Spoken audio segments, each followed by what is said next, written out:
President Donald ট্রাম্পের সমর্থন থাকলেও আরএফকে জুনিয়র, তুলসি গ্যাবার্ড এবং ক্যাশ প্যাটেল সেনেটের চূড়ান্ত অনুমোদন পাবেন কিনা তা নিয়ে সংশয় জানিয়েছেন ডেমোক্রেটিক সেনেটররা। রবিবার পৃথক সাক্ষাৎকারে এমন অনিশ্চয়তার কথা জানান সেনেটর বার্নি স্যান্ডার্স ও সেনেটর মার্ক কেলি।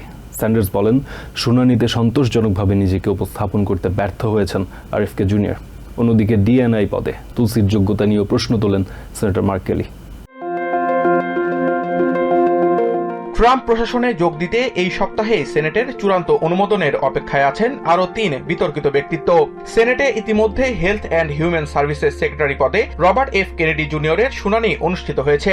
একই দিনে শুনানি ছিল ন্যাশনাল ইন্টেলিজেন্সের ডিরেক্টর পদে তুলসি গ্যাবার্ড ও এফবিআই ডিরেক্টর পদে ক্যাশ প্যাটেলেরও, যদিও তাদের চূড়ান্ত মনোনয়ন নিয়ে এখনও দ্বিধাবিভক্ত সেনেটররা।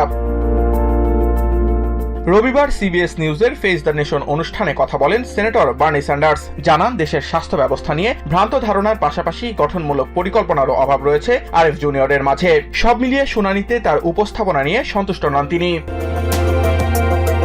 শুনানিতে চিকিৎসা বিজ্ঞানে বিশেষজ্ঞ ডেমোক্রেটিক সেনেটর বব ক্যাসির কাছেও তোপের মুখে পড়তে হয় হেলথ সেক্রেটারি পদপ্রার্থী আরএফ জুনিয়রকে।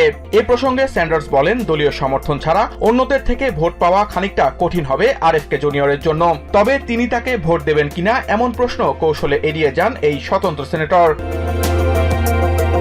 এ সময় ট্রাম্পের ধনী প্রশাসনের অধীনে দেশের সাধারণ মানুষ কম খরচে স্বাস্থ্যসেবা পাবেন কিনা তা নিয়ে আশঙ্কা প্রকাশ করেন বার্নি স্যান্ডার্স। অন্যদিকে তুলসি গ্যাবার্ডের চূড়ান্ত অনুমোদন নিয়েও সংশয় দেখা গিয়েছে রিপাবলিকান ও ডেমোক্রেট দুই শিবিরেই। সেনেট শুনানিতে তার দক্ষতা যাচাই করতে গাদা গাদা প্রশ্ন করা হলেও যথাযথ উত্তর পাননি সেনেটররা। ডেমোক্রেটিক সেনেটর মার্ক কেলি মনে করেন, এডওয়ার্ড স্নোডেন প্রশ্নে তুলসি গ্যাবার্ডের অবস্থান এখন স্পষ্ট নয়।